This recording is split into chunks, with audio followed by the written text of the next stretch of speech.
Dia de debate aqui no canal.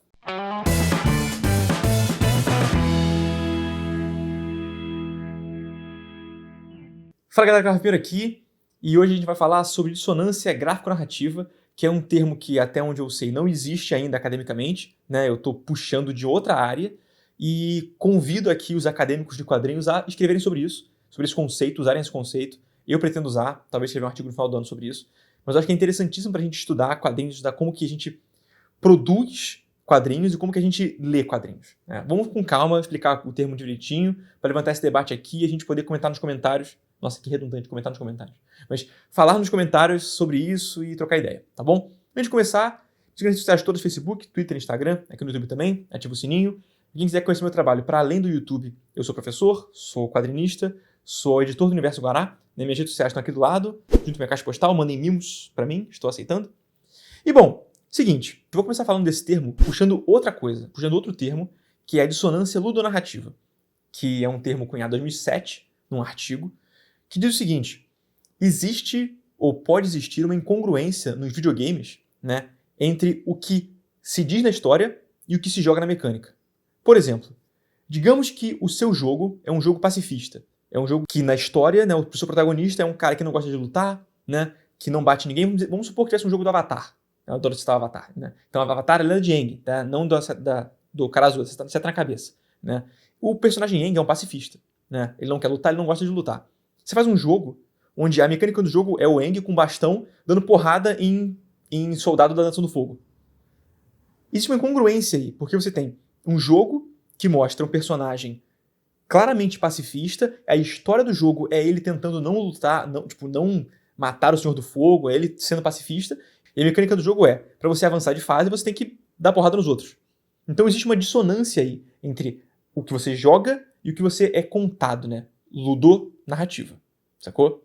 Então isso é aplicável em várias esferas. Então na época ficou todo mundo falando sobre a dissonância ludonarrativa de BioShock e como que os jogos, na verdade, não são analisados de forma certa, eles são pensados sem levar em consideração a dissonância ludonarrativa e não sei o quê.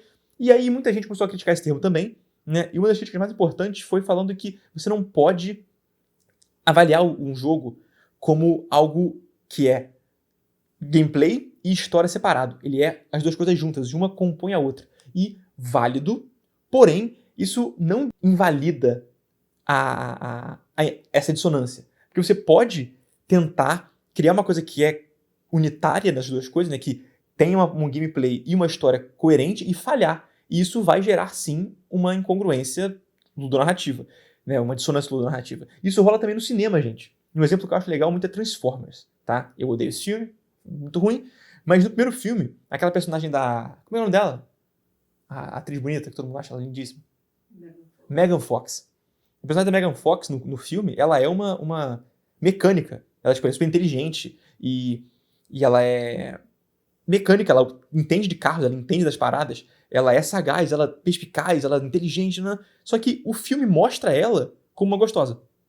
Todas as cenas que ela aparece, ela é, tipo, suando e contra o sol e, né? E, tipo assim, o personagem dela não é aquilo. O personagem dela é uma engenheira inteligente que faz as paradas. Então, a história diz uma coisa, mas a imagem diz outra, né? Você apresenta ela de forma diferente. Isso é uma dissonância do cinema, né?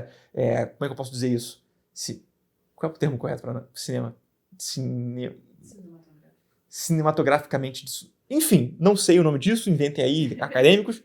E eu peguei esse conceito e falei assim, cara, a gente pode usar isso pro quadrinho. Claro que pode, porque o quadrinho justamente já tem essa meio que dicotomia que é falsa, mas que é usada o tempo todo, entre roteiro e desenho, né? Então você pode sim ter, e é por isso que eu puxei esse termo de gráfico narrativo, né, dissonância gráfico narrativa, onde você tem um quadrinho que diz algo na história, mas que mostra algo diferente no desenho. Isso acontece o tempo todo e é algo que a gente, em geral, deveria evitar, a menos que seja seu objetivo causar esse desconforto, mas em geral não é. E quando isso acontece, em geral, você tem um ruído, né? Você tem um texto que atrapalha o desenho e um desenho que atrapalha o texto. E isso, na maioria das vezes, né, atrapalha a narrativa, atrapalha a contação da história, o que é um problema. E eu vou dar um exemplo aqui que não é de quadrinho, que é de série animada. E que pra mim aconteceu exatamente isso. Que é um negócio que tá meio buzz ainda no momento, que é aquela série nova do Netflix, Midnight Gospel. Que é uma animação que tem um personagem, que ele tem um podcast intergaláctico, e cada episódio ele vai para uma dimensão nova para entrevistar alguém, né? E, na verdade, se vocês não são ligados, essa série, ela é baseada num podcast de verdade. Então, tem um personagem, uma pessoa real, na verdade, não é um personagem, né? Um cara real, que tem um podcast, que entrevista pessoas, e o áudio desses episódios são o áudio do podcast. Então, a galera animou uma coisa por cima do áudio do podcast. E, pra mim, isso não funcionou.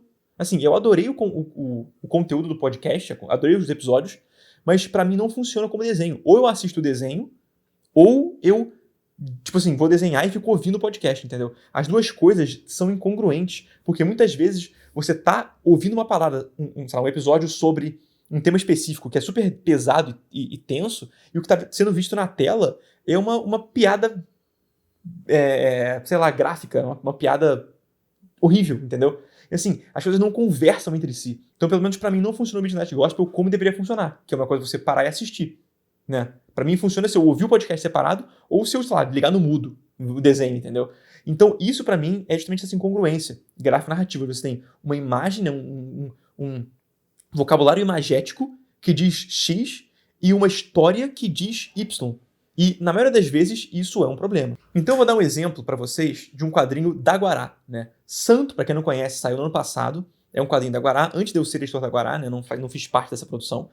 Mas é um quadrinho sobre um cara que ele tem um contato com os espíritos e tal, e ele luta contra a intolerância religiosa. Acho esse título super legal, super interessante, e sim, a gente está produzindo coisas novas do Santo. Aguarde novidades. Mas nesse quadrinho do Santo, tem uma cena onde o personagem principal, né, ele invade um galpão, né, porque ele está investigando uma galera aí e tal, não vou dar spoiler, e aparece um capangão, um maluco tipo fortão, que vai dar tipo um boss de videogame, que vai dar porrada nele, né? E aí você vê esse cara como uma ameaça. Esse cara, quando aparece, ele é um problema, ele é uma ameaça, ele é grandão, ele é mau, o Santo é um cara magrelo, ele vai, tipo, será que ele vai conseguir lutar com o cara e tal? Então você apresenta esse cara como um cara que vai dar trabalho pro personagem, só que a imagem que ele mostra isso, ele mostra, como o Casé vai botar aqui pra vocês na tela, né? Mostra o Santo, né, o protagonista, grandão na imagem, com o vilão, que era pra ser forte e ameaçador, pequenininho, entre as pernas dele, tipo, preso entre as pernas dele. Quando eu vejo essa imagem, eu tô recebendo a informação, semioticamente, de que assim, ele perdeu já.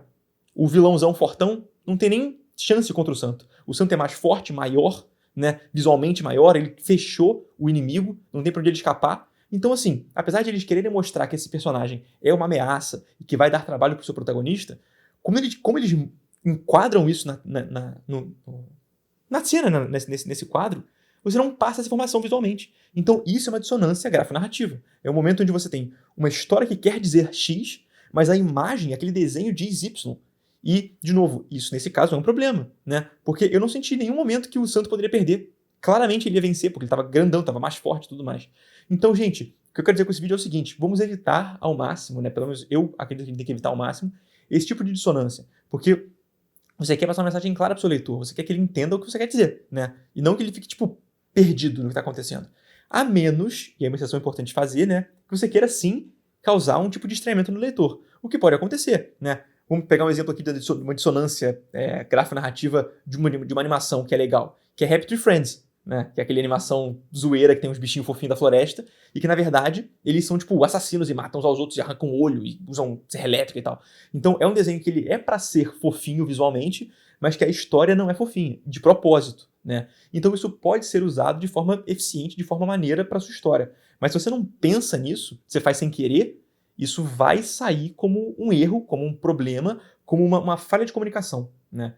Então acho que é isso que eu queria dizer. Eu queria que você comentasse aqui embaixo o que vocês acham disso e deem exemplos de quadrinhos que vocês leram onde a história que é contada não condiz com a história que é desenhada, né? Como que funciona isso? Atrapalhou sua leitura, não atrapalhou sua leitura? Como que você mudaria isso de alguma forma? Comenta aqui embaixo, eu quero saber de vocês.